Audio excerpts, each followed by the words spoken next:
Hello and welcome to a brand new episode of the Nerdpocalypse podcast. I'm your host Jay. I'm here with my co-host Micah. Hello. And Terrence. What's up? All right, guys, we're back. There are things to talk about. Again, the strike is continuing, so it's a bit light on How many the days news. are we at? 120? Yeah. Something Y'all like better that. call Fran Drescher and Quite get a this shit few. done. Come on. She's waiting on your phone call. All right, checked out this week. You know what? I'll lean on Terrence first. You watched Dial of Destiny, the Indiana I did. Jones movie? I think Mike had talked about it a couple weeks ago, Yeah. right? Yeah. It's long. It's an Indiana Jones movie. It hits all the tropes from like all three of the previous. I keep forgetting there's a fourth one. That's fine. Yeah. I've never seen it. It's like I've never seen it. It's fine. It's fine. Like the last hour, last 45 minutes to an hour was fun. Like the first hour was just chase scene after chase scene, which whatever, man. Like Right. it's old 80 it's 80-year-old. You didn't want to see your great grandfather running around? It's like 80-year-old Harrison Ford just doing shit that like 80-year-old just are not. No, absolutely not. The first scene was weird, right? Because the facial de-aging was fine, right? Yeah. But the hair was fucking with me. It looked like the face looked really good. It looked like excellent, but the hair gave it away. It was really weird. There were some scenes in the hair. I'm like, it looks like a Final Fantasy cutscene. It was really weird. Yeah. People don't like I don't have white people hair, but like I gotta imagine that like white people hair doesn't fucking blow in the breeze when you're indoors. You know what I mean? Like it was fucking weird, man. I was like, what the fuck? Like, it's always usually the eyes that are fucked up when they do shit like that, like the uncanny valley type shit. But it was the hair. I was like, this is weird. But besides that, it looked fine. Yeah, man. It's I don't know. I just wasn't feeling it. It was fine. I don't know. I understand why it didn't make as much as it did as they wanted it to, because again, this is a 40-year-old franchise. The franchise is as old as I am, and like they want to get people that are in their 20s to see this that have probably never seen The Raiders of the Lost Ark. Yeah. Or give a fuck about Indiana Jones. Right. Plus, Indiana Jones feels kind of like, somewhat educational, and people don't like education. I ain't trying to learn. I don't have movies to learn from an angry great granddad.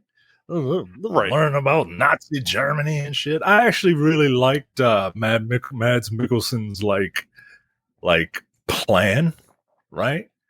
What was it? Because again, I kind of was like, all right, we are good. All right, I'm gonna spoil this movie because it's available. If you wanted to watch it, you would have watched it, and you didn't want to watch it. So, Mads Mikkelsen is a Nazi, and he hates Hitler. Right? He thinks Hitler is an idiot, right? He thinks Hitler is the Trump of his day.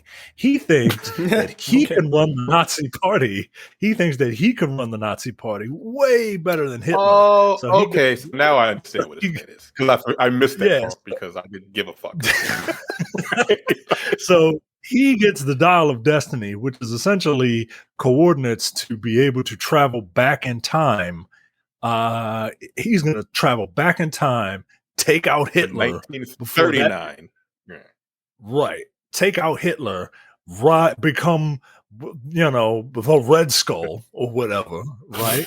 and run the Nazi party to success. That was, I think that's a clever idea for a villain to have.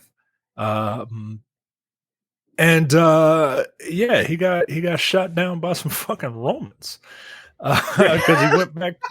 He went back into like 500 BC, some shit like that, which was dope. That was cool. Like it was pretty cool. Like when they went back in time and it was like fucking Spartans and shit. I was like, oh wow, that's kind of dope. They were like, look, a dragon. What a very weird take in an Indiana Jones movie, right? Because they always run up to the line of like being fantasy. Right. They were just like, fuck that. We're going back up 6,000 years. Right. Like the most, I mean, I guess the final, or, the Last Crusade is as close to the line as you ever got with, the like wasn't there finding the aliens in art of. I mean, there was a literal alien. I don't know. Never saw it. I don't know that it exists. Yeah, I've never seen it, but I know there was aliens in it. The crystal skull was an alien skull, and you see the alien, and there's a flying saucer in the fourth Indiana Jones movie. So they've gone off the deep end. They've been off the deep end. The last one I saw was The Last Crusade. It has last. Yeah, that was the last one. That was the last movie I'm gonna see in the Indiana Jones franchise. It sounds like. No, I want to see Dial of Destiny. I do want to see it. It's like, again, the last hour is pretty fun. I will give it that. But remember the part where they were on the boat and they tell her, they ask her to read the fucking code, Micah, in Dial of Destiny. Yo, when they were doing that part, this shit reminded me of that fucking part in Black Dynamite when they were in the restaurant. Yeah, I was like, this is just a fucking Black Dynamite scheme. You are absolutely right. Yeah. Bitch, you see us crying, because it was literally like the same exact situation. They were just on a boat, and she was doing the exact same thing that fucking Michael John White was doing. It was hilarious. Same thing. That shit is funny. Oh man, it was funny. That shit is funny. I'm about to send y'all the alien that was in. You don't have to. You don't need to send me a goddamn thing. Like, you really don't. I refuse. All right, yo, come on. That's real. That's a real. All right. Yeah, it's quite a beautiful surprise, one would say.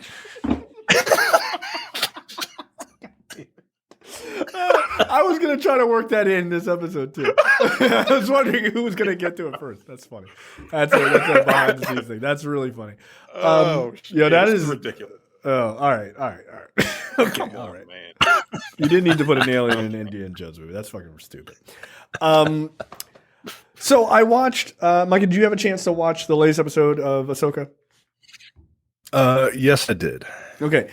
Look, I got to tell you, 3 episodes in, I'm still enjoying it. I've long said that when Star Wars is good, it's great. There's some acting that leaves something to be desired. Again, there's a weird no sense of urgency when there are clearly on screen urgent moments. Everyone seems to be just what's going on, guys? And you're supposed to. This is the part where you're supposed to be really jazzing up the acting, but people are very calm.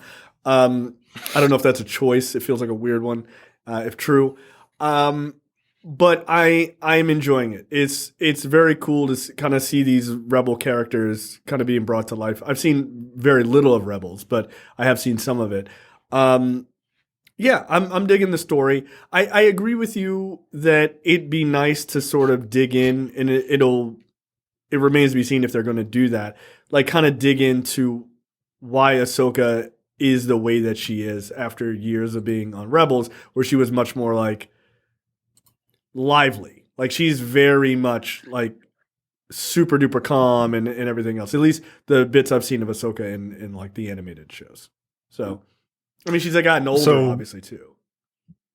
Ahsoka's a really interesting character. I watched the first 3 seasons of the Clone Wars. I just fell off, but she goes from a very plucky teenager to starting to, you see this character grow and mature, and this character is Luke Skywalker in orders of importance to this franchise. Yeah. And she is in Rebels. She's not this stoic and downtrodden, but this takes place 4 or 5 years after Rebels is over, right? Which is why the threat of Thrawn coming back is a big deal. That character's I don't know if you've made it to see that character in action, That character is amazing. He's a great villain because he's smart, right? Like he could fight, but like doesn't. He's like a master tactician, and he's always like 3 steps ahead of people.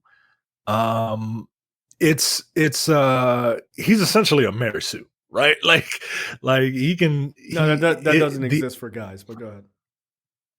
A Gary Sue, and the only way they were able to dispatch him was a Pyrrhic victory, right? Like Ezra had to essentially sacrifice himself, and in order to do it, and so the threat of this character coming back is it's I can't wait for his return, right? Like he's coming, right? Because we've seen Lars Mikkelsen. I forget his brother's name. Yeah, it is Lars.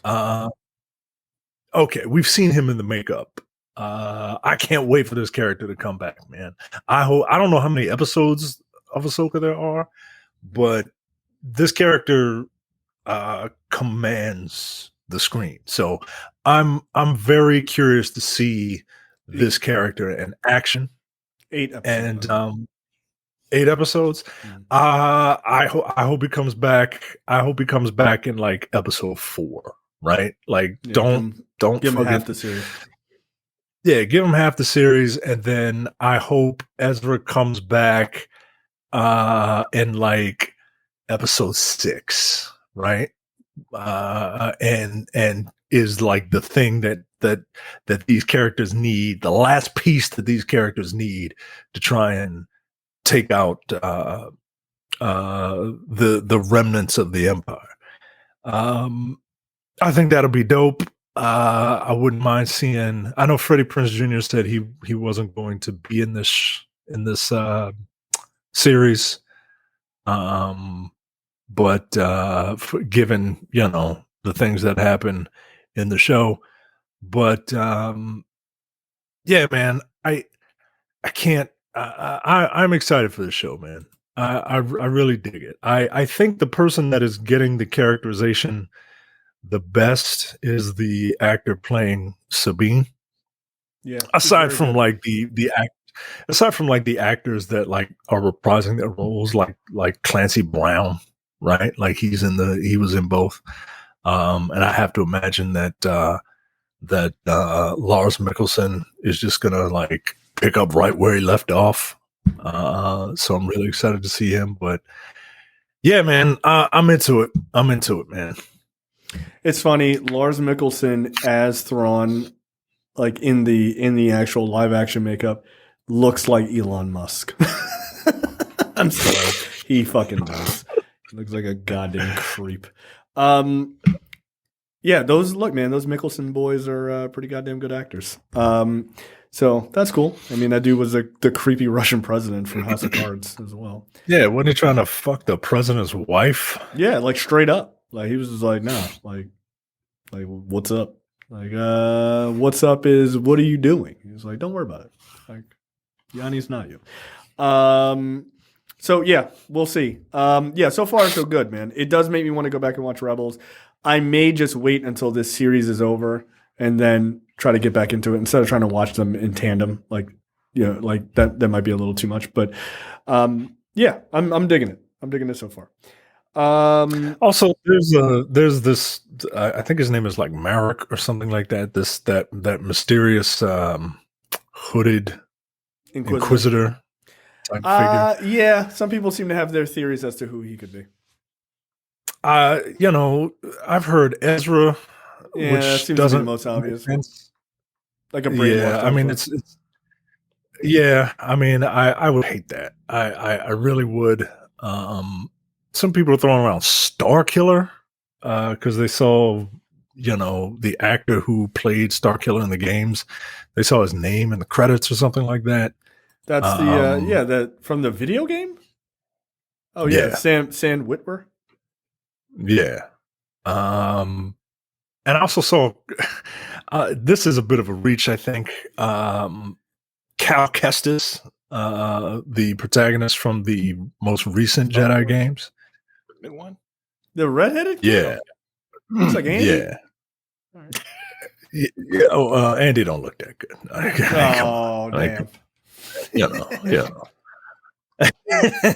But I don't, people. And the reason that I saw that was people were like, "Well, in the game, he can have an Inquisitor outfit if in New Game Plus." No, that's a bit of a leap, dude. Come on, man. And it looks like this guy's outfit. So, I don't know, but man. He's a Jedi, right? Like he's just a straight up Jedi, isn't he? He is a Jedi, but they fall, right? Like I don't think it's Cal Kestis though. Cameron Moynihan. Yeah. I mean, here's the thing. Joker. Yeah, he is. Jerome the Joker. Yeah, Jerome, the Black Joker. Jerome. Yeah, Jerome is a wild name for a white dude. It's just hilarious. Isn't that Jerry Seinfeld's name? Name? That's it. Yeah, his full name is in fact Jerome. It's fucking wild. They call him Jerome a couple times in the show. Yeah. Jerome Seinfeld. Elaine calls him Jerome. Yeah, she does. That's almost as ridiculous as Whoopi Goldberg. No, it's slightly less ridiculous. Seinfeld is wild. The Black Jewish kid. That on a fucking. You put that on a goddamn resume. They'd be like, we need pictures of your parents, Jerome. Look, we need glamour shots, nigga. I don't get it. That's how you get your foot in the door. Because I need to see what Jerome Seinfeld looks like. Nice try, Jerry. Get out of here. Trying to get to college on a minority scholarship. Knock it off. Devontae Leibowitz. What the fuck? I need to see this shit. Bring him in. Don't laugh when he come in, y'all. It's gonna be funny. All right, yeah. So I don't know who this Inquisitor is. It feels like if you're doing a really kind of straightforward, frankly, kind of a lame story, it's Ezra, right? A brainwashed Ezra. Like that's what it would be. But at the same time, like it wouldn't make sense for Ahsoka not to realize at least some commonality with this guy when she fights him. Right. Like that. Yeah. Like she would have felt something. Like they don't know each other. You know what I mean? She would have felt something like, and it was clear like she didn't know who he was. Or at least that's how it was portrayed. So we'll see. I was going to say one other thing about the series. But yeah, so far so good. I'm digging it. All right, let's jump into topics this week. You want to take the first one? Okay. Apparently, director Chad Stahelski teases Henry Cavill-led Highlander reboot. One of my cardinal sins, I guess, of being someone who claims to like all this dumb shit is that I've never seen Highlander.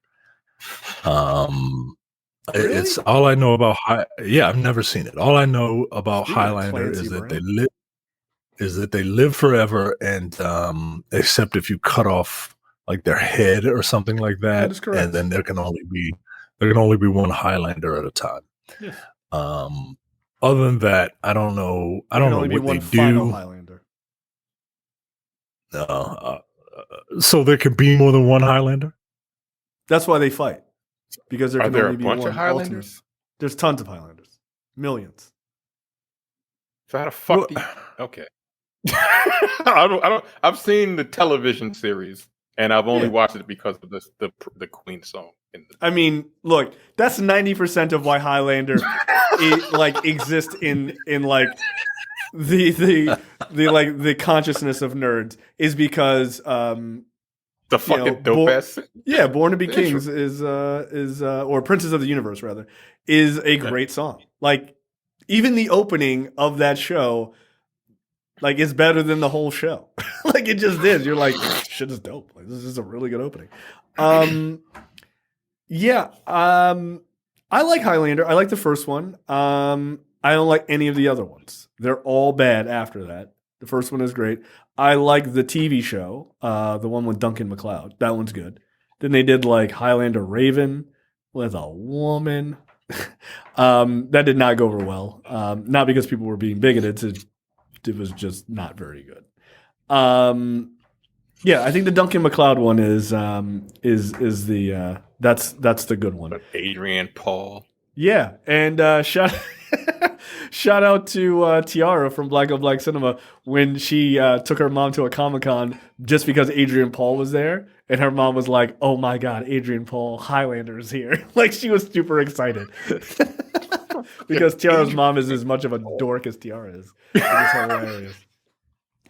Yeah, is this Adrian Paul next to Henry Cavill in this image? No, that's fucking what's his name? That's Christopher Lambert. Yeah, that's Christopher Lambert. That's Christopher Lambert. Yeah. Oh, I don't know. I quite frankly, I thought Christopher Lambert had white hair, white robes, and said words like "Mortal Kombat." Like that's what I know Christopher Lambert from. Yo, also, Christopher Lambert has a Christopher Lambert. Look, as a person who has a bit of an issue with his forehead, Christopher Lambert needs to wear a fucking hat, yo. Like Jesus. Christopher Lambert always to me looks like he's about 2.5 sheets to the wind. He always seems like he's just on the cusp of getting fucking lit all the time. Like he looks. Oh my God, that movie's so bad, dude. Like, and he's so. I think bad he was smoking. I think he was actually smoking weed on that fucking set. I might have been just snorting coke. That's why he laughed like. Like that's a fucking inebriated weed laugh, yo. Christopher Lambert, Jesus Christ, what is he even up to? Yeah, but okay. Like, look, I think Highlander is one of those series that, while younger generations don't know much about it because they probably haven't seen the Duncan MacLeod series because they didn't live with their grandmother or hang out at their grandma's house at one point in their lives, or they've never seen the original films, especially not the third one with Mario Van Peebles in it. What? Yeah. Oh wow. Okay. Yeah. Mm-hmm. So they haven't seen those, and I think it's kind of primed for a good reboot. Like I feel like, and this is gonna sound slightly unfair, but I feel like the sort of Snyder cult people are really all in for Henry Cavill and anything because he was Superman. I think they will come out in droves for this, which bodes well for the movie, I guess. I think he can do it. Like this don't take. Like, you don't gotta be, this ain't Shakespeare. Like, it really isn't. They don't fight on religious grounds, and they use swords and shit. All right. Like, he proved directing it, so the action sequences are probably going to be dope. Yeah, absolutely. Yep. The writing, like, you got that. Story? Sure. The fight scene's going to be dope. Like it just will be. So, and that's okay. That's all right. Like, I don't think I need much more than that for a Highlander movie. If I'm being honest, I'm not really sure I record it. I sent you guys a new picture of Highlander, by the way.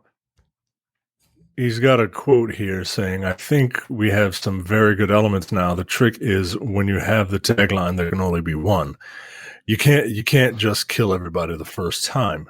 I'll say it for you first. Our story engages a lot of the same characters and stuff like that, but we've also brought in elements of the TV shows, and we're trying to do a bit of a prequel, a setup to The Gathering, so we have room to grow the property." That's cool. Okay. Like, look, it might be a super successful like trilogy. I mean, there's a lot to mine in that universe. It's kind of fun. They fight with swords and shit, like, and you cut people's heads off and you get lightning powers. All right, it's fucking great. Whatever. All right. I mean, like, dude, I'm not making that up. That's kind of what happens. Like, I'm looking at this picture. I'm looking at this picture. Yeah, he's from the Christopher Lambert one? I don't know. Did he graduate high school in that, or is he just drunk on a Saturday? Like, I don't know. I don't know. Nobody knows. All right, next up. Dune 2 is delayed until March 2024 due to Hollywood strikes. We said this last week, I think, that these studios are going to play the long game and they're going to try and wait these people out, and they're going to stretch and push back as much as they can in hopes that all the people striking need to eat. Yeah, I'm very tired of this strike. Not for my own selfish reasons, but I'm tired of most of the discourse around it because, like, including present company included, because like none of us really knows what the fuck we're talking about. And my opinion doesn't necessarily change, but I get there's a lot more to it than just give these people whatever they want, right? Yeah, like it's got to be a negotiation. I do. Right. I do think that there is an unhappy medium. And that's what a proper negotiation is, right? Like Agreed. no one should be happy with what you get in a negotiation, because that means you had to have given something up. If these people, like, if technology is the thing that people are afraid of, like payment, it's more than just money, right? Like it's the technology and it's job security and it's stuff like that, right? Like it's wild that we sit here as left-leaning people who tell coal miners that they need to learn how to code or whatever, right? Sure. But I would argue that, like, your coal mining is killing the planet, right? Like these people. You don't have to argue. That's a fact. But at the same time, like, I get how that sounds, right? And Sure. then once it comes for white collar jobs, right? Like, people are all, no, we got to save their jobs, but like we do, right? And I get it, right? Like, I'm a massive hypocrite. But you are. But it's not like, nothing is that simple. Nothing is ever so simple.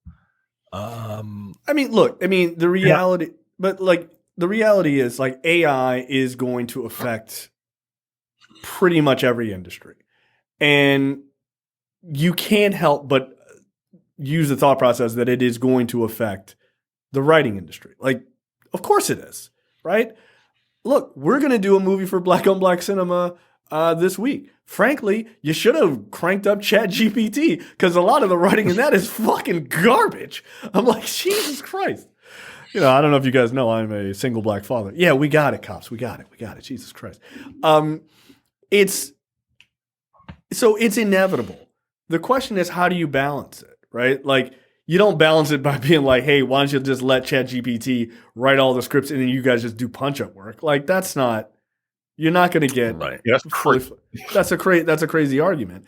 But at the same time, you can't say you're going to not use any artificial intelligence ever. Like, that doesn't make sense.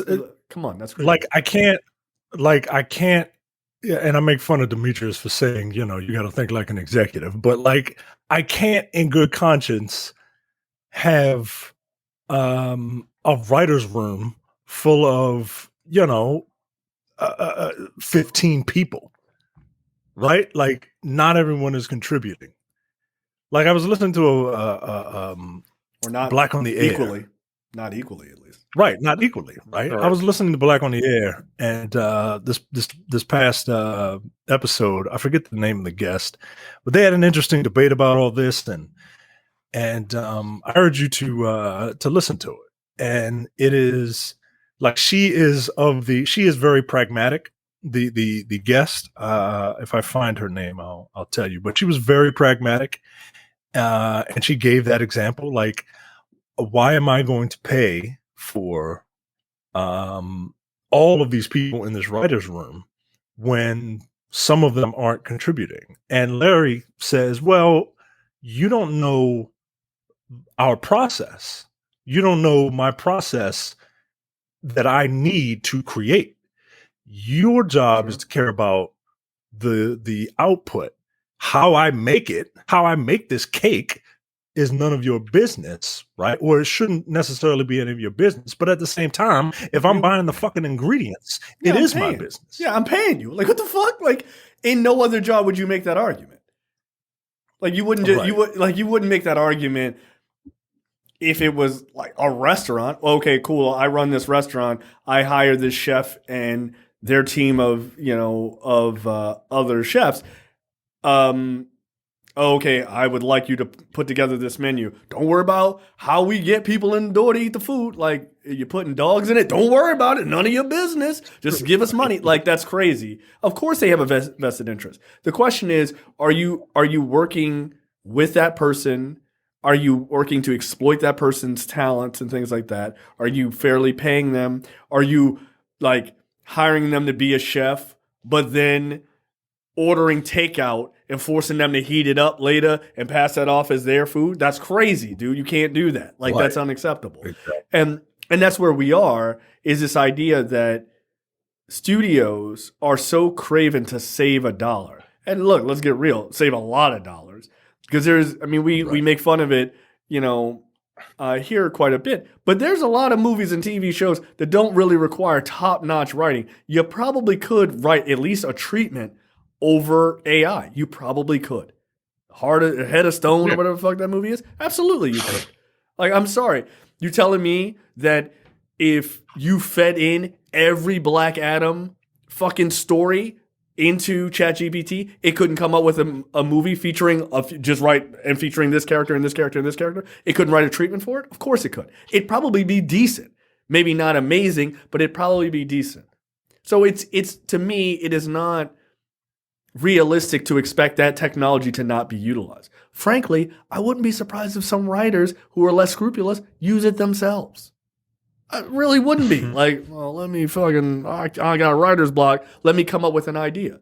Because that's what the big part of, like, when ChatGPT dropped, everyone's like, this can give you a bunch of ideas of stuff to work on for, like, YouTube and stuff like that. Coming up with ideas isn't the crazy, like, that can be difficult.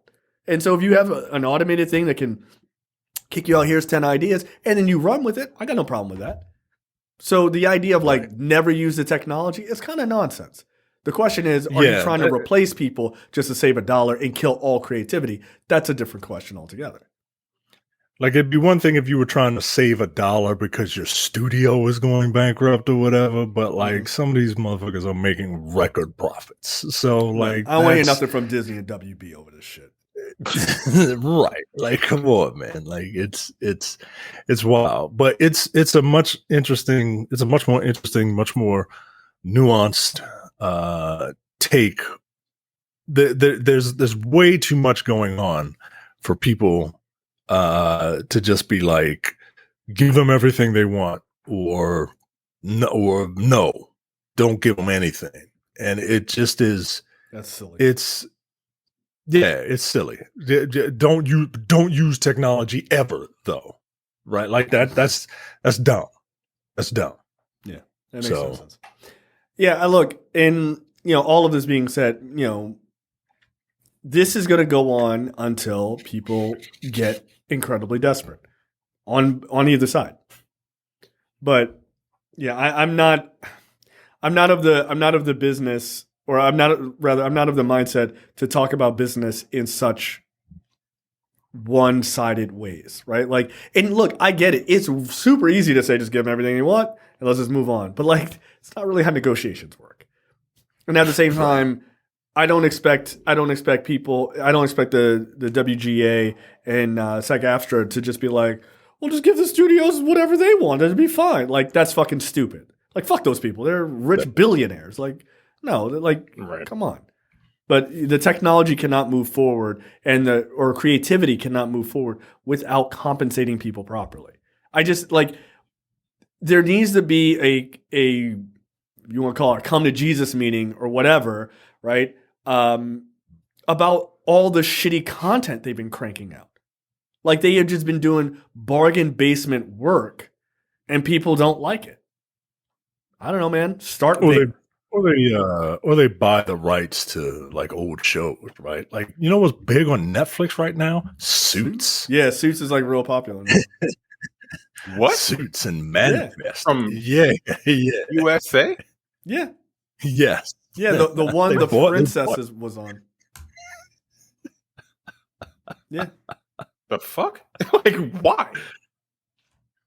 Because it's content. There's nothing else on, and it's content. Terrence, you fucked up. You fucked up. You forgot something and checked out. I just remembered now. You said Netflix. Didn't you watch BS High? Oh yeah, I did watch BSI. That was on you guys have, if you haven't seen BSI, you have to watch that. That dude's a fucking piece of shit. The coach, quote unquote coach. Yeah, he's a narcissistic psychopath. Like he's a piece of work, man. It's a very good documentary. It's on HBO Max.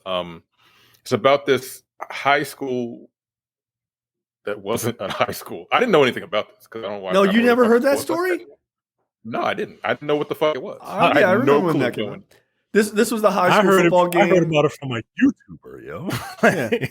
Yeah, this was a high school football game where the team won like 58-0, and everyone's like, "Oh my god!" It was like on ESPN and everything. They're like, "Oh my god, this is crazy!" And then they dug into it, and it's like, "This is not a real school. Like, where did these kids come from?" It wasn't. Like I didn't like. So I guess it was perfect for me because I didn't know shit about it. I didn't see the controversy or anything.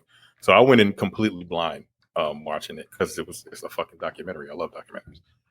Yeah, like they went in. It was on ESPN. The school didn't exist. They got blown out 58-0. Some of the players were like 20 years old. And they should have been playing teenagers, high schoolers. But like that other team was so fucking good. They're like the best in the goddamn country. So they're literally the best team in the country. This is the team that they were playing up against. And these niggas aren't even in a real school. He left like he was like putting PPP loans in these kids' names and shit like that. Really? Yeah, he's a fucking piece of garbage, dog. Like they would be staying at hotels, and then they had like 90-day stays where you didn't have to pay for 90 days, and he would leave on the 89th day, so they didn't have to pay for the hotel. Wow. He wasn't feeding them, so they were stealing food from fucking Walmart. And then they got banned from Walmart. Yeah, it's fucked up, man. Like, because these kids they wanted a chance to play college football. And he was like, yeah, you come join my team. And they were playing like games back to back, football games back to back. Like they would play a game on Saturday and a game on Sunday. You're not supposed to do that. It's fucking football. No, they were sharing helmets. This dude was, and he's like, he's on TV. This is his entire thing is I'm on television because of the shit that I did, and I don't give a fuck how I did it. I'm on TV. He's like, if you look at pictures of that dude, he looks like a fucking psycho, and he actually is. He's like Donald Trump. I saw someone compare the pictures of him. They're like, he looks like a character in the Jordan Peele universe. Like, yeah, he's kind of a villain, you know. And Bomani Jones was like the only the reason why he's able to get away with this shit was because it was black kids, and 100%. That's the fucked up part of it. 100%, yeah. And they said this happens more than you think, but like the only reason why it goes under the radar is because they don't decide to get put on television against the best fucking school in the country and get blown out. Then people look into it. They're like, oh, whoa. It's Bishop Sycamore High. So BSI is the name that it's a perfect name for this fucking bomb.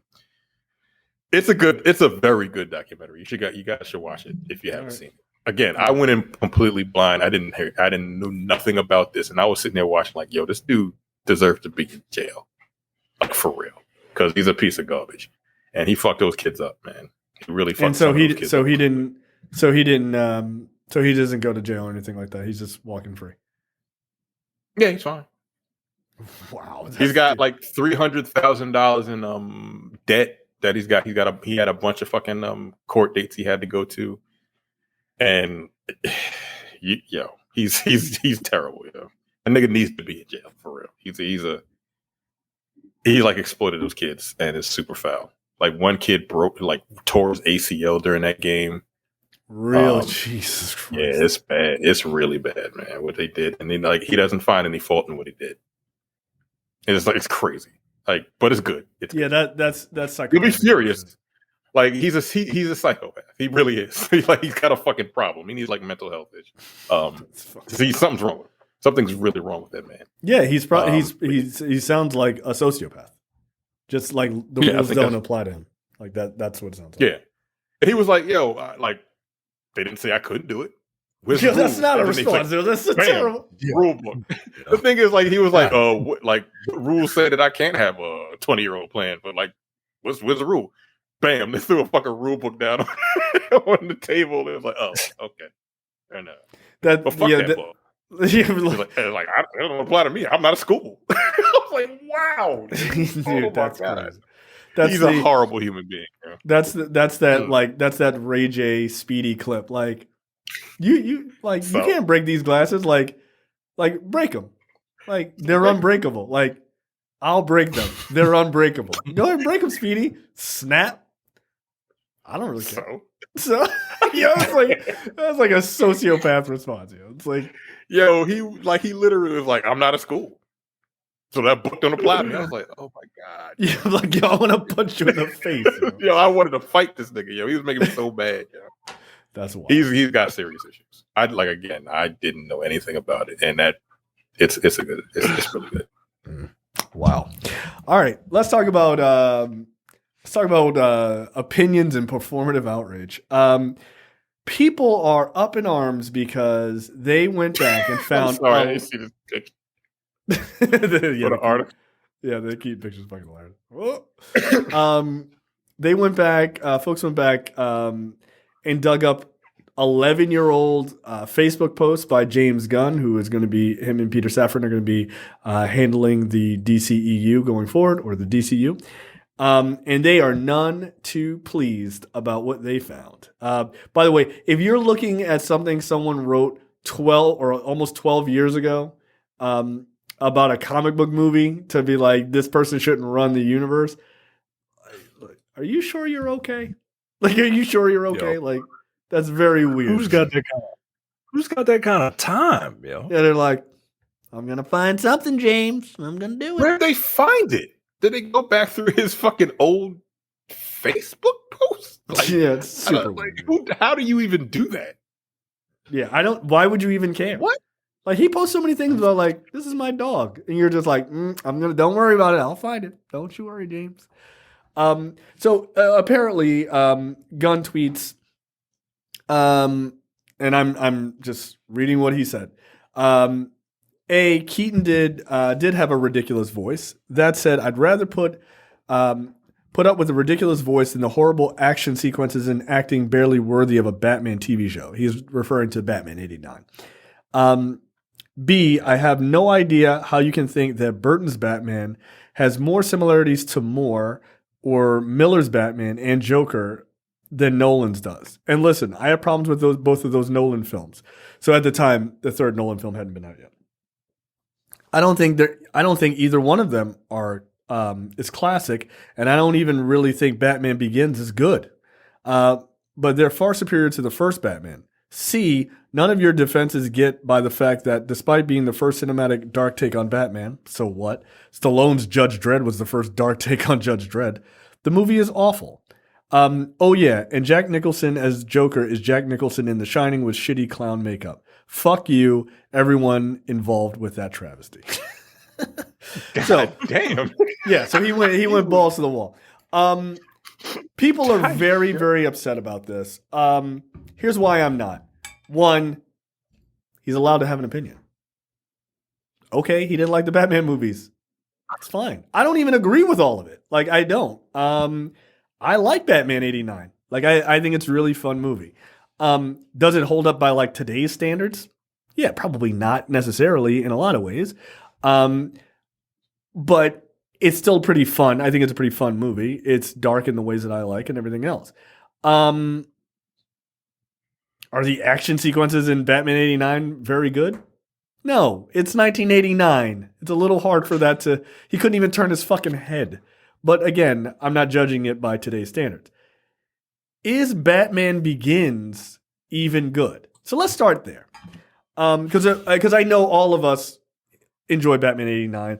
I think we can all agree that Batman Returns is not good. It isn't. It's. I didn't hate it when it came out, but like, it's weird. Further viewing, it's just an odd, very dark, fucked up movie.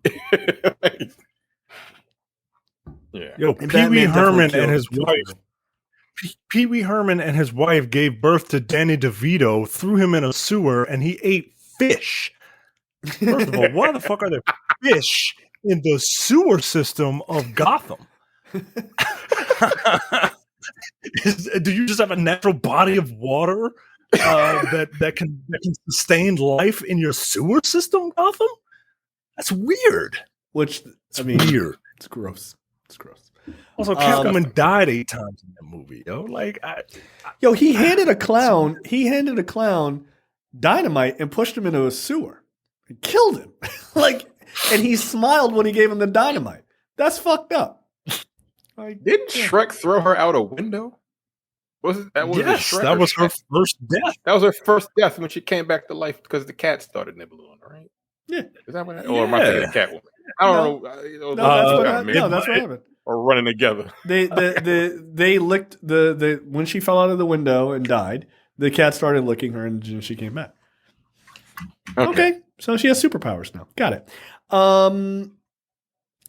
Look, Michelle Pfeiffer is excellent in that movie, but Batman Returns is not good.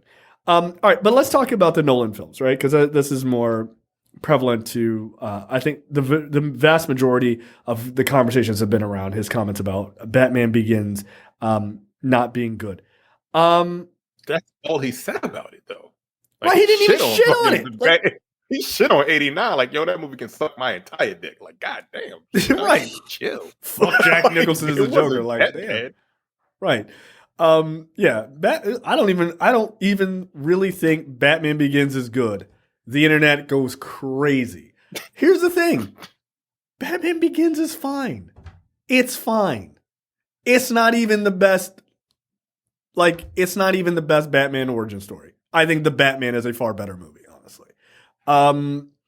It's fine. It's fine. I think that Nolan trilogy is incredibly overrated. Yeah, the trilogy as a whole? As a whole, I think it's overrated. Mm-hmm. Yep, you're correct. It is. It is. Yeah. 100%. I think Batman Begins is good. I think The Dark Knight is great to excellent. Whatever high mark you want to give it, I think it's phenomenal. And then I think The Dark Knight Rises is mediocre, in my opinion. Batman, The Dark Knight is great because of the performances. One in particular. Yes. Like, if Heath Ledger's performance wasn't as great as it is, I don't think that movie is as good as it is. I love the movie. I love it. I do not disagree with that at all. I don't. But that performance was so good. There's one glaring performance in that movie that prevents that movie from being one of the best movies I've ever seen. And it's this performance. That was just a weird choice. It stands out. It's off-putting. Off-putting. And it's amazing that Heath Ledger's performance is so good that people kind of forget about the fact that he's talking like this. I'm not wearing hockey pads. Nah. That was real bad. That was real bad. I will give Bale this. Like, I think Bale's performance as like Bruce Wayne was great. And even like moments as Batman were great, right? But Bale's Bruce Wayne is excellent. Like, it really is. I think that's the top version of Bruce Wayne that we've seen. The only time that his Batman voice truly works is that first time where he throws the guy off the top of the building and is the swear to me, like that one, because he seems so fucking crazy and angry. You're like, okay, like fucking relax, like, but it works. When he's having that long speech with the Joker in The Dark Knight, and he's like, I believe we're gonna be doing this forever. It was like, yo, this is too long, yo. The speech is too long. It's terrible. It's no, Harvey. They need someone to believe in. It's He's so it's like tired. Triple H needs a lozenge, yo. It's like that's the direction. Triple H needs a lozenge. That's go. He needs a Ricola. Like, Yeah, I mean, it's the longer he talked, the worse it got, right? Like it really. Sometimes it's just putting a jacket on a little boy's shoulders. Like, all right, like okay, dude. Like, all right, like please stop. the longer he talking because his fucking throat was probably hurting. He's like, can we doing that dumb shit? Can we cut for God's sake? But Pete Holmes does a really good impression of it. Like, it's perfect because it's fucking ridiculous. It's ridiculous. So yeah, no, I don't think Nolan's trilogy is as amazing as people often state it is. It's not bad, but it is wildly inconsistent. Like, it is. And I don't know anybody who says The Dark Knight is bad. Everyone says it's great, but the other movies, you legitimately hate Rises. I hate Dark Knight Rises. I can't stand it. I hate it. Well, but the funny thing is, I think most people don't like it. Most people don't like it. Man, don't say that shit. They should. Stop like they lying say, Bane looks silly. It's the silly Bane voice. Like the 80, like his fucking audio mixing is terrible in all of his movies, including that one. And like the giant leaps in logic are just fucking just awful. Like I was so pissed when I came out of that movie theater. Yeah. I think people are like me, and they've only seen that movie one time. I don't think anybody remembers it. I think people, like you said, remember, right? Like, because he's another weird voice that just a weird choice, yo. Tom, we would like you to do, if you could do a Rooster Cogburn trapped in a small box. Like, okay, I can do that. Right. Talking through a can, right? Like, like it's just weird. Like, people remember, like, that's the thing that people remember from that movie. Yeah. And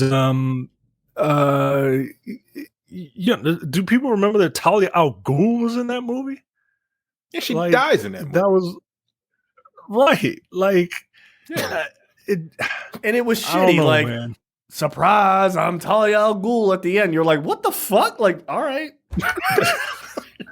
Why are you here? Stab, nigga, got you. Like, I've been fighting niggas for 3 movies. What the? I get knifed in the side? Get out of here. Knock it off.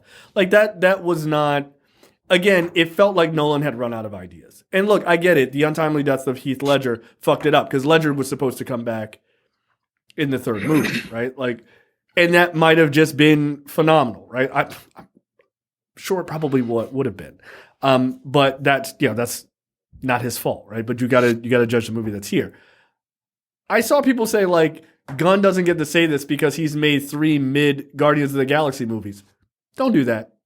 Don't do that. Because no, he didn't. Like, his trilogy. No, the Guardians trilogy is better than the Batman trilogy. Get the fuck out of here. It's more consistent. It's definitely more consistent. It's better. I'm not even mad. I'm not even mad at that argument. I'm really not. Like, you can. I think Guardians you can. Trilogy is. Go ahead. The Guardians trilogy is the best trilogy in the Marvel Cinematic Universe. How about that? Those 3 movies as a whole, beat out every other trilogy. I put the Cap trilogy. I put the Cap trilogy up there too. The thing about the Cap trilogy is a lot of people aren't too fond of the first movie. The second and third are fucking amazing, right? I love the first Captain America movie. Yeah, I like all 3. But yeah, like, I've rewatched the second one. Guardians 1, amazing. The second one, third amazing. one is really fucking good. Yeah, like to me, right, it's back to top. Yeah, right. To me, Guardians 1, great, excellent, whatever high praise you want to give it. The second one is good, and the third one is back to the same level as the first one, in my opinion. Like, Nolan's was like, meh, yeah, meh. Like, it's a fucking roller coaster. It's not consistent. It's just not. The reason I think the Guardians trilogy is the best in the MCU is it's the most cohesive, right? Like, those characters feel like those characters feel like they go through the journeys that they're supposed to go on. While I love those Captain America movies, I think those are the second best trilogy. Captain America 1 is really good. Captain America 2 is my favorite of this entire experiment. But it doesn't really build off of the first one. And the third one is an Avengers movie. Everybody was in it. Right. Yeah, you can't help but like shit. Like, what the fuck? Right. So, right. I mean, but to then immediately like, the Guardians movies were mid. They don't do that, yo. Like, you're just mad because he wrote something 11 years ago. But like, you can't deny how great those movies were. And they're universally beloved too, right? It's not just comic book fans love that shit. Everybody loves that series. They do. And the fact is, he made a sequel, or excuse me, a trilogy that was as good as it was, as popular as it was, as beloved as it was by comic book fans and regular people, out of characters no one gave a fuck about. There's a very different level of skill to do that, and also make a show with a guy with basically a silver toilet on his head. Make those shows beloved and enjoyed by so many people versus taking one of the most popular IPs of all time. Like, you can make a bad Batman movie and people are going to see it anyway. They just will. It doesn't matter, right? And that's not to like suddenly like retroactively say like all the Nolan movies are bad or anything like that. I'm just saying that trilogy is not consistent. So for him to say that he doesn't really think Batman Begins is good, I don't think it's that crazy of a statement. It's fine. It's fine. I was excited for it. Like, I don't think it's a bad movie by any means, but I don't even think it's the best Batman opener. Like, I don't. And frankly, one of the things that Nolan gets a lot of credit for, like, he made the greatest Batman movies of all time and all this other stuff. No, he didn't. His movies are barely about Batman. The first one is. The second two are not.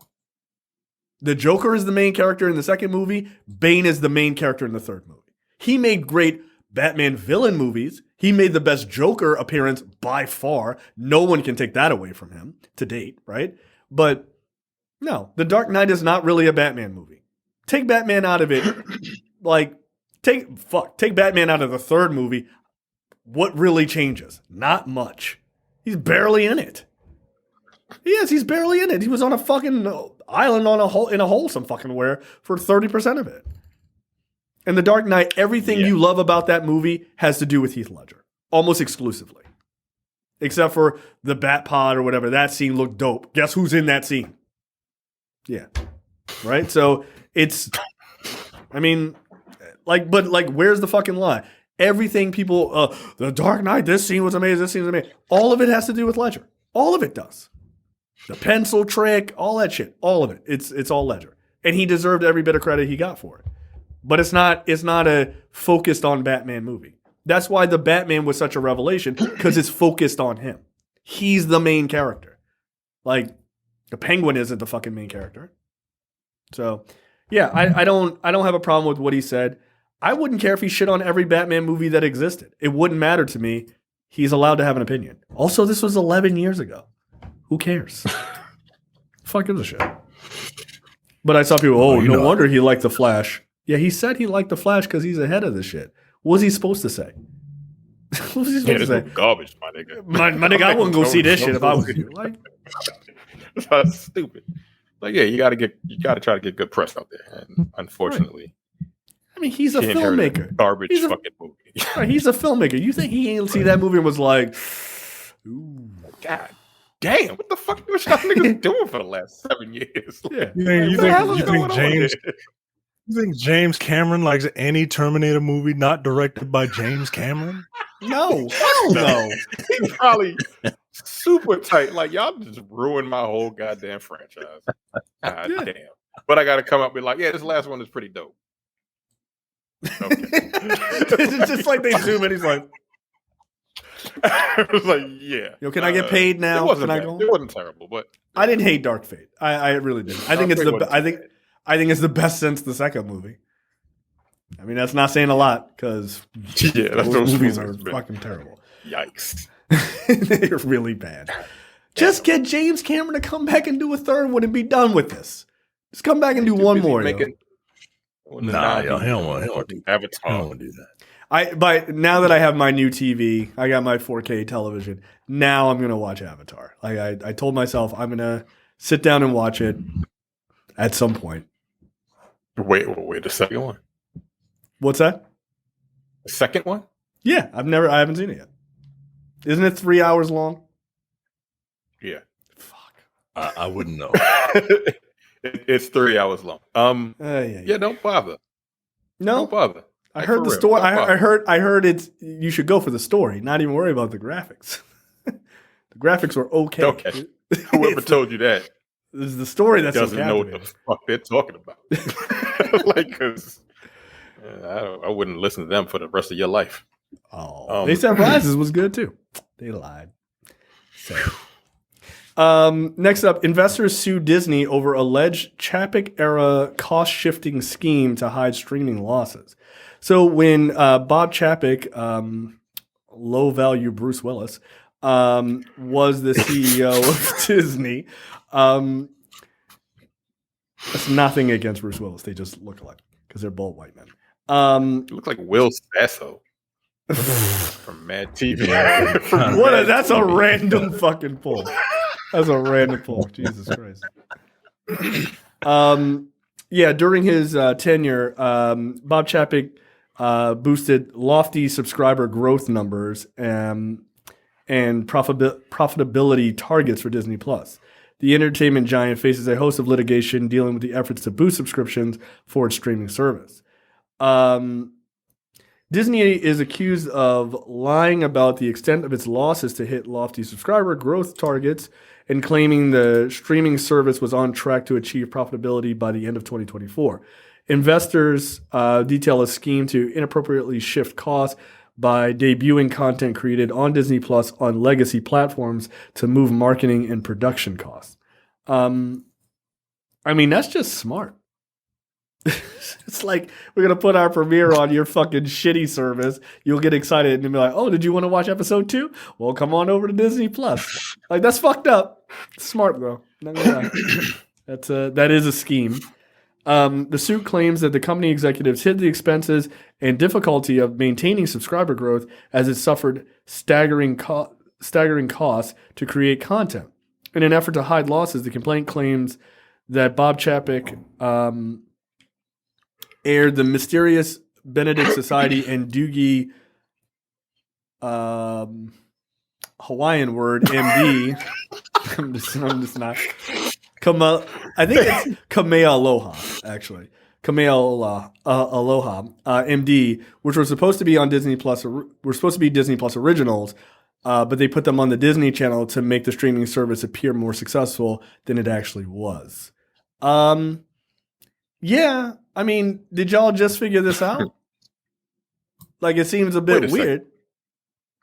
So they put that Doogie Howser or whatever Kamehameha on yes on the Disney Channel, like for the premiere instead of Disney Plus. Well, no, so just the premiere was on. Yeah, I think it's just for the premiere, and then, like I said, they would then shift it over to Disney Plus. I haven't even heard of the Mysterious Benedict Society. What the fuck is that? Clearly their tactic did not work. I've never heard right. I don't know what the fuck that is. I don't know if the Doogie Howser reboot, Hawaiian style reboot, is even still on. It looked cute. I mean, it looked like a cute show, I guess. Yeah. Look, all of these streaming companies are lying to you. Right? Like, all of them are lying to you about their subscriber counts and all this other shit. That's why they keep it tight to the vest. Netflix is a big. You can't prove it. Yeah, they're not going to give you. They're not giving you their stats. Yeah, they're not going to. They feed out that information on an as-need basis. Frankly, I think they should have to, though. Like, it should just be I don't know, like, the FEC or something like that, or excuse me, FCC should probably demand that. Like, that information should be readily available. Like, there's certain statistics and stuff I can understand keeping under wraps, like demographics for who watch the shows and stuff like that, so they can tailor shit. Like, I got no problem with that.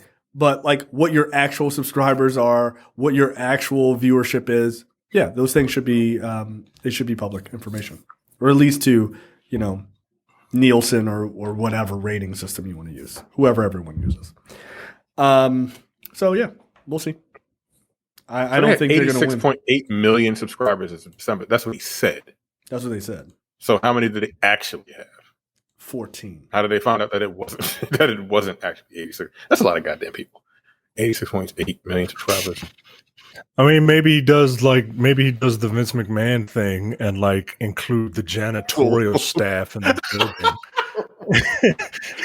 Like, include all the lie about the fucking crowd sizes for fucking WrestleMania. Yeah, 99,000 people is like 70. Wait, he includes the people who work there in the numbers? No, they be lying about the crowd size all the time. Yeah, they lie about all that shit. That's wild. Legit, like to his own admission. To his own admission, he was like, "Well, that includes everyone in the building." Right, like including the fucking hired security that we had. Okay, so yeah, look, all in all, yeah, they all lie, so it shouldn't really come as much of a shock, but we'll see. All right, let's move into What the Fuck, brought to you by JTD from the Edit That Out podcast. Micah, take it away. Pub row erupts after feces found. I'm sorry, what? Pub row erupts England. after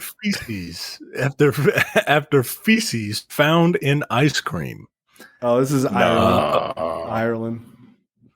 It's Sydney, Australia.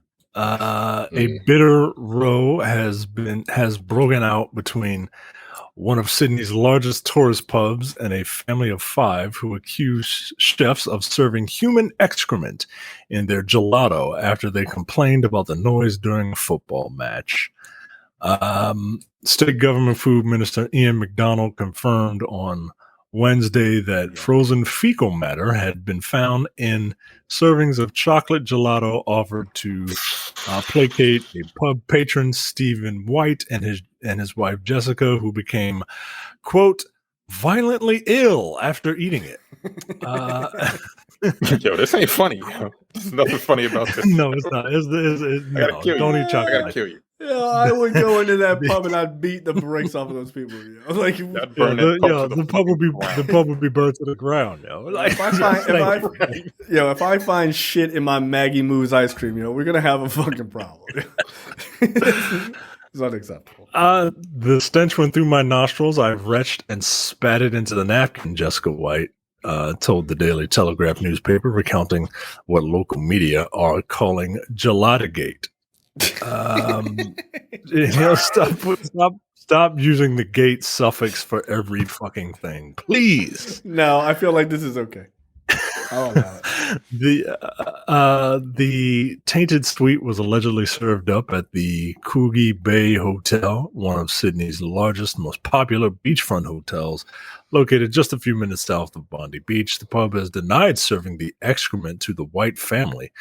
After they complained, they were unable to hear the televised football game due to loud music, with the chef and restaurant manager volunteering for DNA tests to prove their innocence.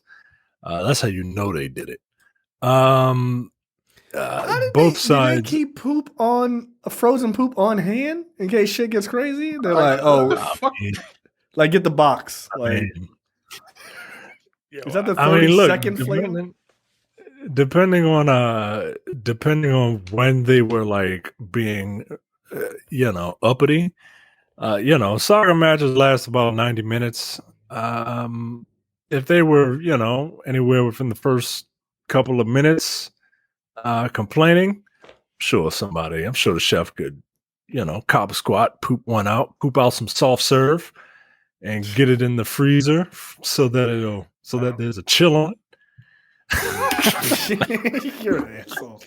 I hate toilet. I don't like toilet humor. I can't stand it. Like, I fucking hate it. Like, I don't like shit jokes. They make me ill.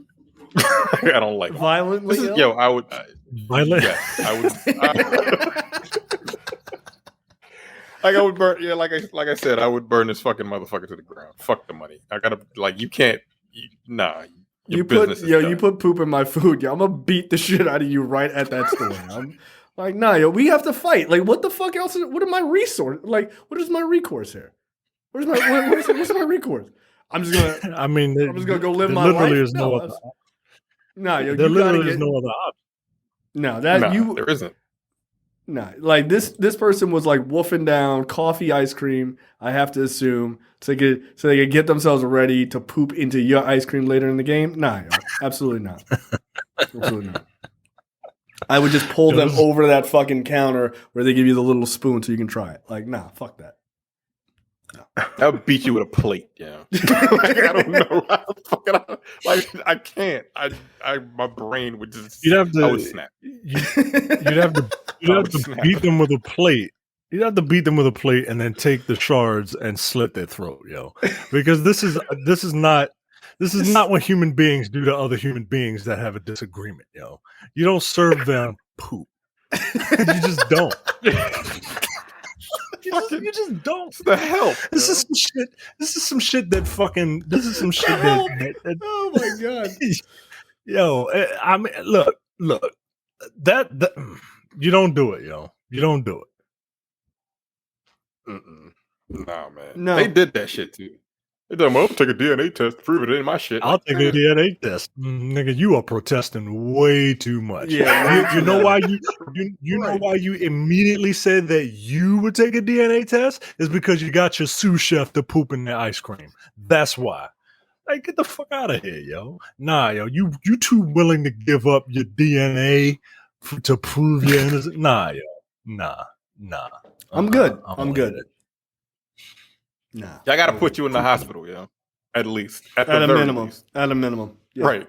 No, with a concussion. No, this story. If this story happened to me, there would be at the bottom of that story. It would say update, and then it would be like this person was hospitalized by Jay, who was apparently the victim of this crime. They will spend the next few months recovering. Like, absolutely not. No, I'm gonna try to break your neck, yo. Like I would like. I would be so furious that someone would do that. I would lose my mind. You would go crazy. I would go crazy. I'd be like, yeah, I would. I'd be like, yo, there's poop in this. Like, there's poop in this, and they'd be like, yeah, there's poop in it. I'd be like, that's cool. Take your apron off because we're gonna fight right here. Like, somebody get their phone, turn that sumbitch sideways because I want this to go. I want it to go viral. I'm gonna beat the shit out of you right now. And I want it in landscape. I want it in landscape. I want everybody to see it. Can you please put this in 60 frames per second? I want the highest quality possible. That's insane to me. Nah, yeah, that's deeply, deeply unacceptable. Yeah, I used to black out when I was younger when I fought. Yeah, this would be one of those times where like I would end up like just standing in a pool of blood or some shit like that when all is said and done because like someone got to go. Someone got to go. I don't know where. They got to go somewhere. Get the fuck out of here. I just assume when the person ate the ice cream and they looked at the person who served it to them, I wonder if the person serving it to them was like, what a beautiful surprise. And then they just jumped over the fucking thing and started fighting them. No, I couldn't imagine. No. No. All right, Terrence, you're up. I hope your story is equally disturbing. Mine is just about some nasty shit that was found in a body, of course. Of course. Fuck you, JTD. A live worm found in a woman's brain in the world's first discovery. Of course. The 64-year-old woman who was living here had an MRI scan which revealed a parasitic roundworm was living in her brain. Is she from America or she just got the scan done in America? You said she's from here? Or she just got the scan? I didn't say anything. No, he said in this place. Here. Oh, from here. Okay, in general. I see. A woman who was experiencing forgetfulness and depression has had an 8-centimeter long parasitic roundworm removed from her brain. Yikes. Yeah. Thailand? I already know the answer because I saw this. I saw this on World News Tonight. So, oh wow, okay. Yeah, I already know that this takes place in fucking Australia. Yes, that is correct. English woman in Australia. 64-year-old English woman who was living in New South Wales, Australia, was admitted to the hospital in January of 2021 after 3 weeks of abdominal pain and diarrhea, followed by a dry cough and night sweats. Yikes. By 2022, her symptoms had evolved to include forgetfulness and depression, prompting medical professionals to refer her to Canberra Hospital. An MRI scan of her brain revealed that a motile helminth parasitic roundworm was living in the right frontal lobe lesion of her brain. Surgical intervention became the only option, and doctors successfully removed the roundworm, which measured 8 centimeters in length and 1 millimeter in diameter. Ugh. The neurosurgeon behind the surgery, Dr. Hari Priya Bandi, spoke to Sky News, describing the case as a mystery when it was first presented to her team, blah, blah, blah, after a scan was performed. Yeah, so she had a fucking roundworm in her brain. How did it get there? I'm super good, man. I'm super good. No thanks. Yeah, 8 centimeters is not really short. You know?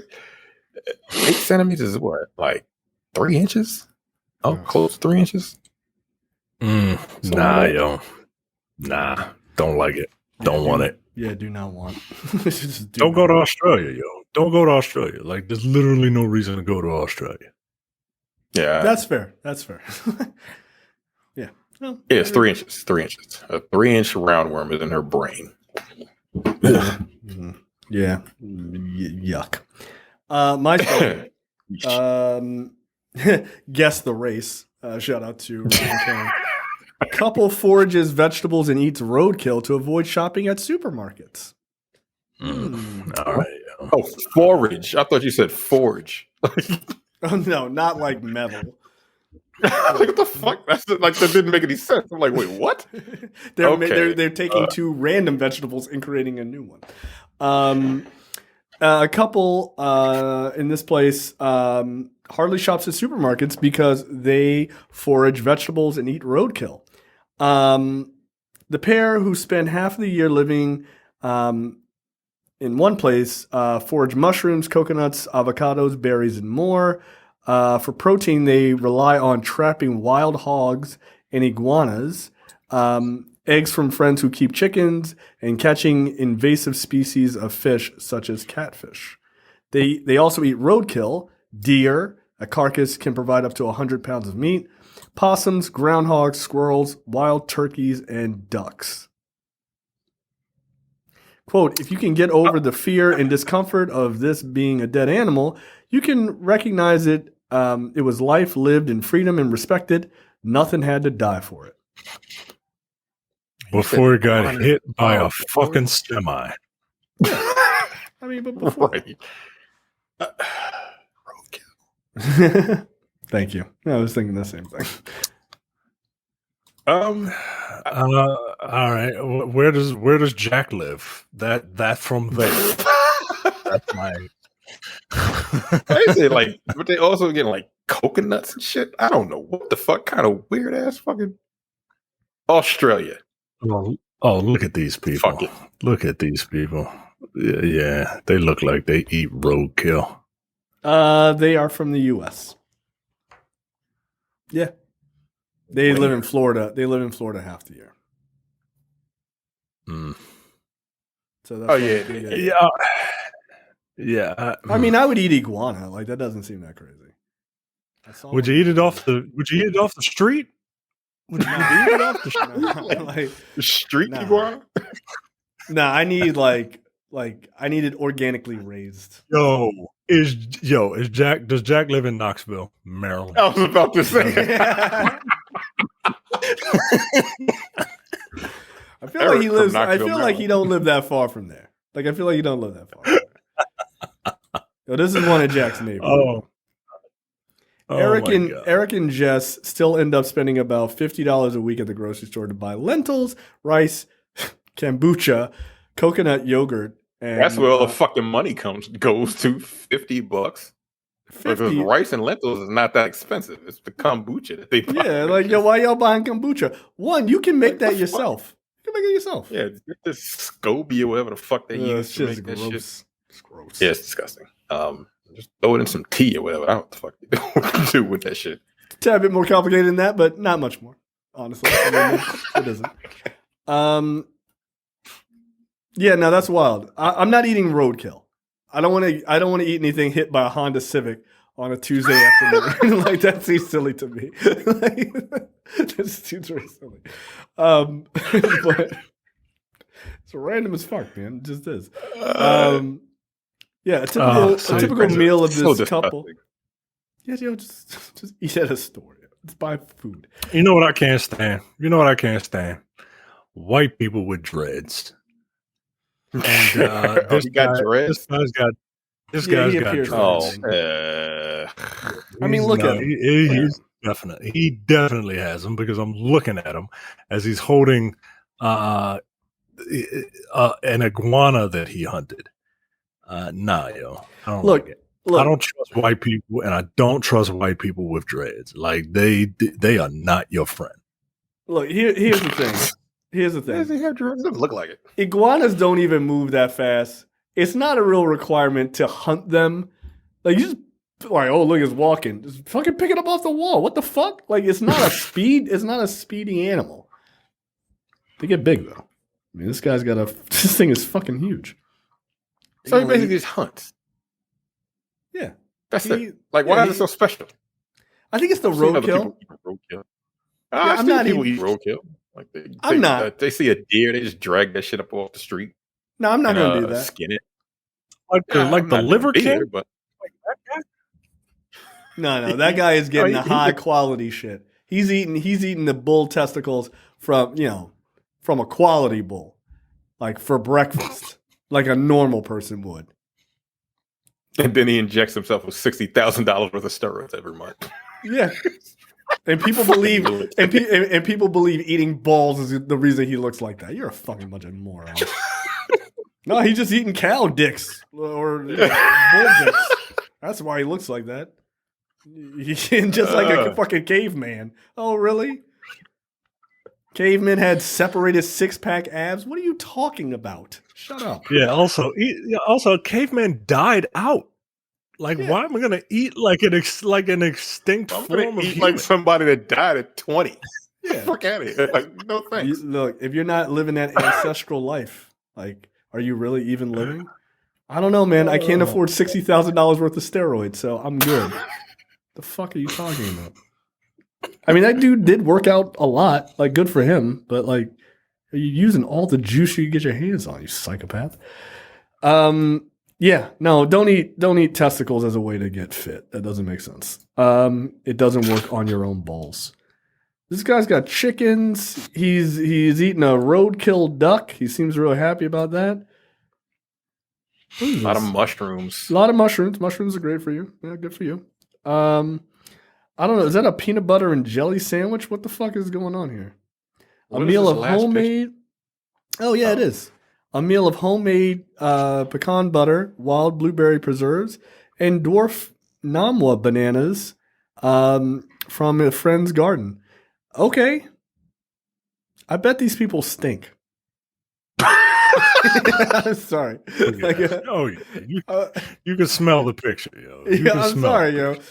Any guy who can dress down an iguana with no problems is not using soap you buy at Costco. Yo. Like, he's just not. Of course not. They didn't say he used that $50 to buy soap. They certainly did. They did not list soap as a choice. He was like, "Don't even worry about it." He said kombucha and fucking rice. Okay. Yeah. Couple of slices of lemon under the arm. He's ready to go for the week. Yeah, I'm sure he smells like a wild iguana. Get out of here. Yo, wash your ass. Yo. How about that as a hippie idea? You're gross. Trailers this week. Adam Driver in Ferrari. I did not realize this was directed by Michael Mann. I'm all in. Okay. So that's why I look like that. Yeah, this is great. Cool. This is cool. I like Adam Driver. You know, I like that he's just playing a bunch of old Italian men. Like, that's just his thing now. He was in House of Gucci. Yeah, like he's just going to play a bunch of old Italian men. Like, that's fine. Like, dude's a great actor. And Michael Mann still got it. Like the shit looks great. It looks beautiful. Okay. Yeah, I mean there's literally one line of dialogue in this. It's a bit of a teaser trailer. This is what a real teaser trailer looks like. Zack Snyder. Yeah. It's not 9 minutes long. And it's teasing the movie, not showing it. So yeah, okay. I mean, what are you guys' thoughts? Yeah. I like the way it looked. Yeah, I don't. I'm not a huge car guy. If people say this is a phenomenal movie, then I'll watch it. A little disappointed that there aren't any facial prosthesis on Adam Driver. He's obviously playing a man who's very old, right? And apparently that's the thing you have to do. You have to throw on fake body parts to convince people that you are playing a different person. If people say this is good, if people say this is like really good, then I'll make time for it. I don't think this is going to be as much of a car movie as maybe people assume. I think this has much more to do with the man. I think this is about Enzo Ferrari, right? I think this is about Enzo Ferrari, but like I don't get, but like the cars are the Ferrari, the brand is kind of what gets you in the door, right? Like I don't know anything about Enzo Ferrari other than the fact that he's named after a car, right? Like they named the car. It's a me, Enzo. Okay, yeah. Do I have to watch all of the One Piece series before I watch One Piece on Netflix? Somebody asked me the other day, am I going to watch, would I ever watch One Piece? And I said, there's literally not enough time. I'm at the back half of my life, yo. There's literally no way I can start watching One Piece and finish before I die. Yeah, you would have had to start like 12 years old, right? Like One Piece fans are 55 years old at this point, right? They're the ones who've seen it. Like it's crazy. I think Demetrius started watching it not too long ago, right? Yeah, well that nigga's crazy. Like he gonna watch all of it. Like, He'll watch that shit while driving, yo. Like the fuck out of here. You're very unsafe, nigga. Like, thank you. Let me drive. Nigga, you're watching cartoons at the same time. Not that. No, absolutely not. Absolutely not. And he's watching an anime, and he's a big dork, so he's probably watching it in Japanese, which means you gotta read the shit while driving. Nah, like I know you're don't ride with Demetrius. I know you're blurred and powerful, but yo, I'm gonna need you to do one or the other. Be blurred or powerful when it comes to watching cartoons and driving. Nah, Demetrius is a dangerous. Yeah, I don't give a fuck about car with him. Like, don't do that. No, look, this does not spark my interest. People are gonna have to tell me it's good. I've never watched a cartoon, the anime. This is giving me what was the other anime that they did? A couple months ago, or maybe I guess Cowboy Bebop. Cowboy Bebop. It's giving me those kind of vibes, and that I wanted to like that. I really did. I really wanted to enjoy that. I did not. Yeah, I wanted to love that series, and it just didn't do it for me. This also has like. Netflix now has a look. They do. They really do. And this looks like a Netflix production. Look, if you are excited for this, I am very happy. I am not into pirates. When it comes to ninjas versus pirates, I'm a ninja every day. Thank you, Fat Joe. Yes, you are. So yeah, there was no way I was going to get into this, but hey man, I hope this does what you needed to do for you. I mean, it doesn't look bad, but I was so incredibly burned on that last series. Cowboy Bebop. Like this. Yeah, it has that same look, and you're absolutely correct. Netflix does have an in-house production look now. Yeah. Yep. Yeah, I'm not gonna watch this. I don't care. I don't even know what the fuck One Piece is about. I just know some dude got like stretchy arms. I don't know what his name is. Yeah. And he's got a pirate. Dawson's a pirate and shit. I think it's Enzo, right? It's Enzo Ferrari. That's his name. Yeah, That's his name. He was named after the boat. He was little Titanic or whatever. I don't know. Yeah, okay. It comes out on Netflix by the time you're watching this, August 31st. So look, if you're excited for it, nothing wrong with that. That sounds great. I won't be seeing it. Let's talk about something blasphemous. This is kind of kind of blaspheming I'm into. The Book of Clarence. This is starring what's his face? Lakeith Stanfield. Lakeith Stanfield, thank you. As a dude in Jerusalem, 33 AD, who sees Jesus Christ and sees him performing miracles and sees how he's being so beloved, and he's like, you know what? I'm gonna be a scam artist and pretend to be a prophet and be the Messiah. And he goes about his business of ripping people off and being a fucking charlatan. And it's co-starring the dude from Snowfall as well, I believe. This looks like a fun parody, and this is done by the same team that did The Harder They Fall. So it's gonna be black as fuck. Yeah, I'm looking forward to this. And the guy from The Harder They Fall is in there as well. Yeah, that's the kid from Snowfall. I was surprised that this is coming out in theaters. Yeah, I was. Yeah, I thought this was another Netflix production. It doesn't look like one, but his first movie came out on Netflix, so I was like, okay. Yeah. I mean, cool. Omar Sy is in it. Yeah, it's got a good cast. Yeah, okay. Alfre Woodard, David Oyelowo,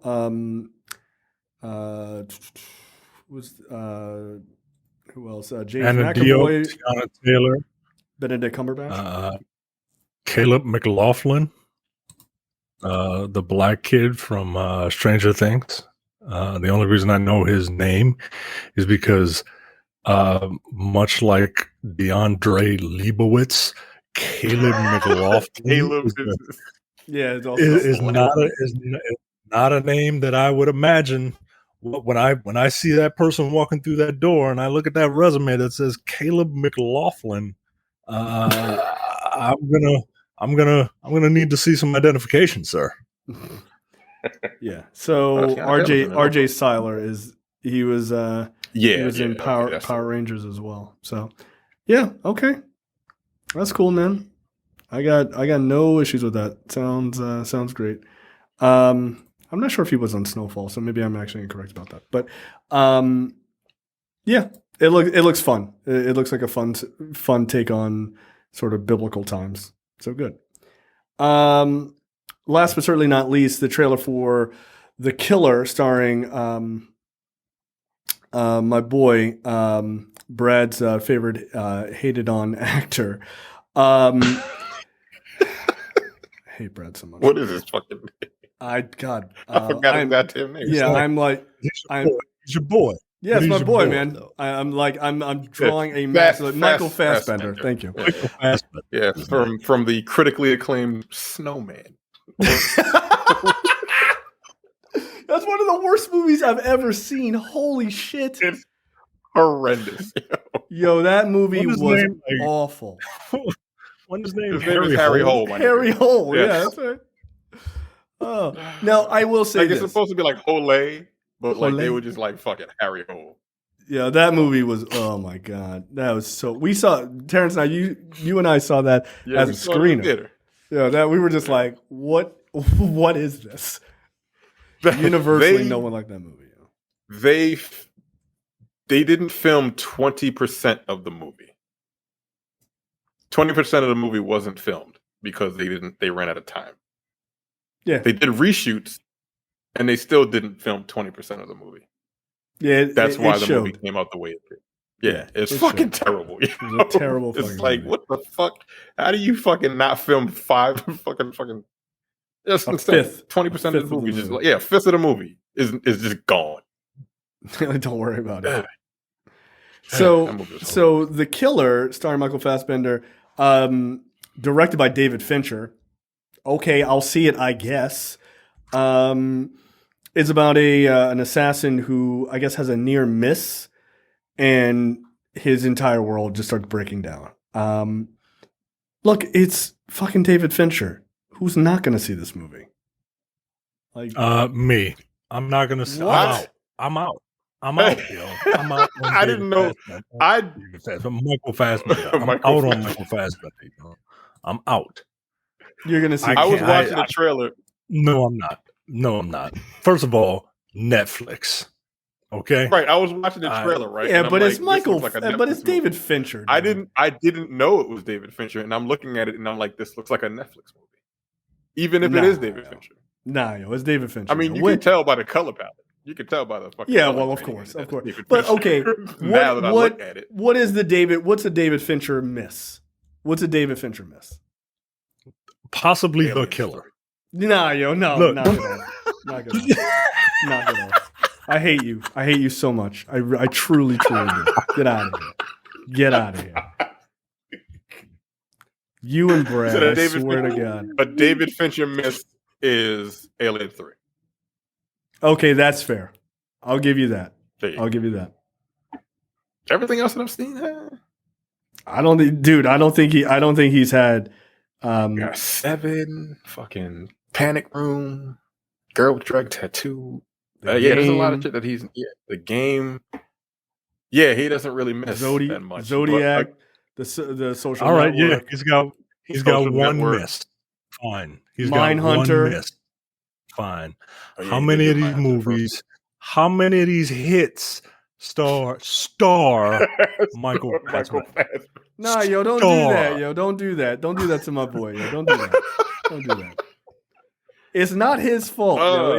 It's whoever his like casting his agent is the worst. Yeah, his agent is the worst. They're the worst. Stop putting him in terrible movies. At what point as Michael Fassbender do you be like, yo, my nigga, what are you doing? Why do you keep fucking? I don't know. Why do you keep giving me?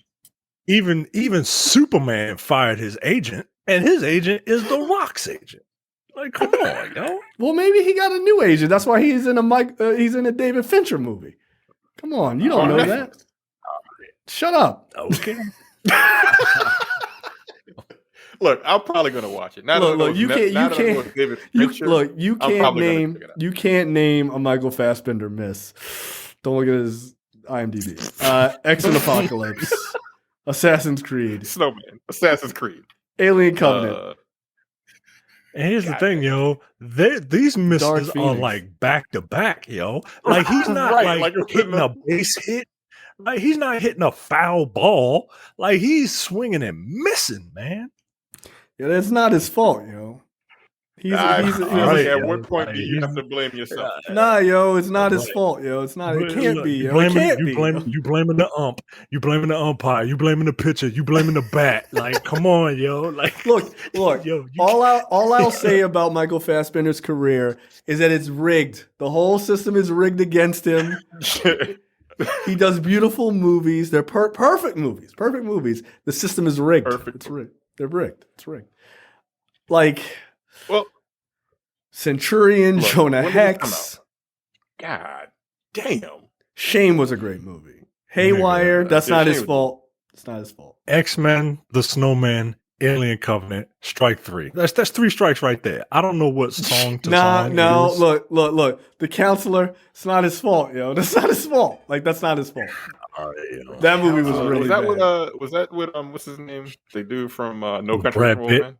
Yes. Yeah. It's not good, yo. It's not good. Yo, that movie had a star-studded cast, yo. It was Penelope Cruz, Cameron Diaz, Javier Bardem. Ridley Scott. The problem with that movie, honestly, the problem with The Counselor is that Cormac McCarthy wrote that. He had never written a movie before. He'd only written books. Like, That's not a 1-to-1 transition skill. Frank was good. I liked Frank. X-Men, I don't like any of those X-Men movies. Macbeth was very good, in my opinion. I didn't see Assassin's Creed, but I hear that wasn't great. I thought that in the theater. Yeah. The screener. Yeah. And for some reason, they thought the parts outside of the Animus was the thing that people really wanted to see. Right. What? Yo, it was fucking 17% of it took place in the Animus. That's why? like why? Have you ever played the game before? Hey, I like the parts of the game where you're just walking around and not with, knives under your sleeves. That's the boring part. Like, all right, cool. Yeah, all right, fine. You guys don't get to watch this great movie that's coming up. You tell me how good it is. No. Terrence needs to tell me how good it is. No, it's going to be good. I'll watch it. No, it's going to be I'm going to watch it. When does it come out? I don't know. Let me find out. No, it's going to be good. September 3rd. Oh, no. That's in Venice. October 27th. No, it's going to be playing. I'll have forgotten about it. What the fuck? November. Yeah, someone's going to have to remind me. And that's in the theaters. That's in the theaters. It hits Netflix on November 10th. Yeah, November 10th. You going to the theater to watch this? You going to the theater to watch this? It's a David Fincher movie, yo. It's a David Fincher movie, yo. Knock it off. All right. Look, okay. Here's my thing. Is it a David Fincher movie or is it a Michael Fassbender movie? It is a joint process between two titans of industry. That's what it is. This movie is David Fincher. It's a David Fincher. Fight Club, 7, Gone Girl, Zodiac, The Killer. I don't know. Come on, yo. The Girl with the Drag Tattoo, The Game, Social Network, The Curious Case of Benjamin Button, Mank. Mank was even good too. Alien 3, no. The Panic Room. God damn, he is. Yo, he don't miss, yo. He don't miss. Look. You could see it as he don't miss. I see it as he's due for a miss. It's easy. I fucking hate you. I swear to God. He's overdue. Yeah, if anything, he's overdue. Like for a fucking failure. He hasn't had a miss since 1992, yo. He's due. You can't. He's going undefeated. And not miss. He going undefeated, yo. You knock it off. It's just stop talking. You're being rude. You're being mean. I'm telling you, Fincher's gonna hit it out of the park, man. He is. People don't give. I feel like people don't give Gone Girl enough credit. That was a phenomenal fucking movie. That's a very good movie, man. Also, Rosamund Pike was a complete and utter psychopath in that movie. She was awesome. To the point where she's kind of typecast as that, right? Like the next movie I saw her in, she was a sociopath taking advantage of old people. Yeah, ripping them off of their fucking insurance money. And she was really good at it. She was really good.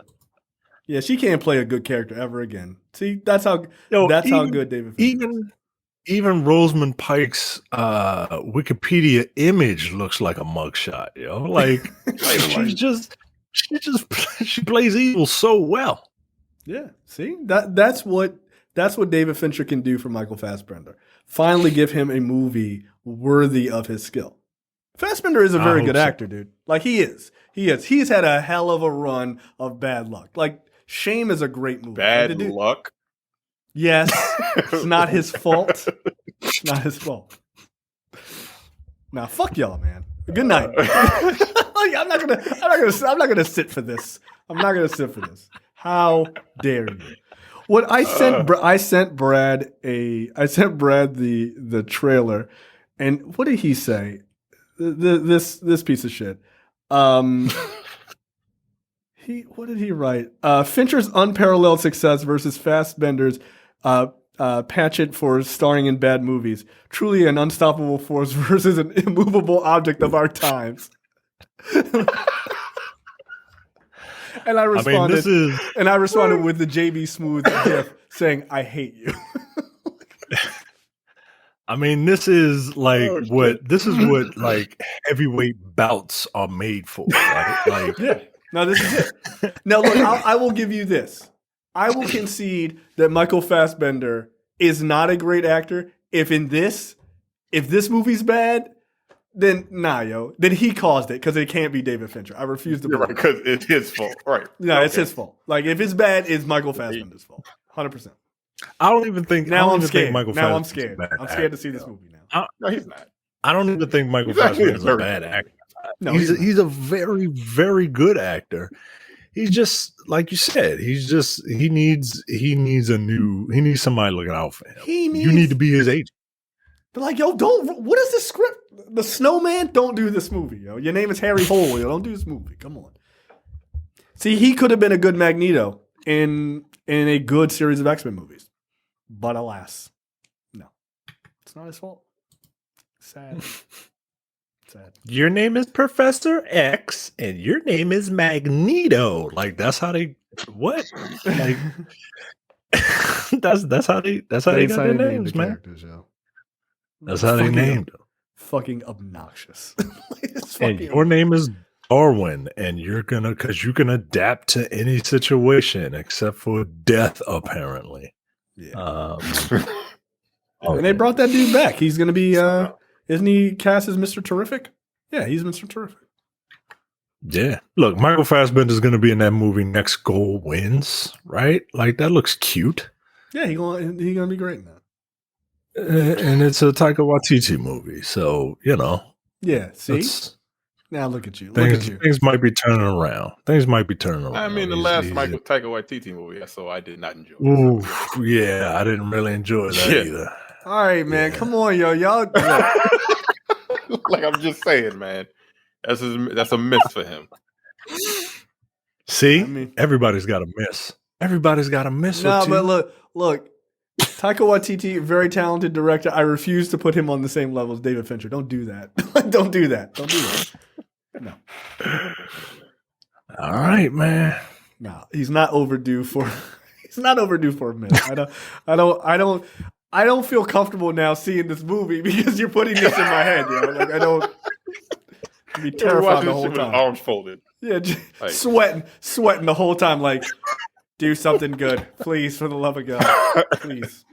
No, but I will see I will see The Killer in theaters. I will see it in theaters. I will not see it in theaters. I will see it on Netflix. I will see it on Netflix after Terrence sees it.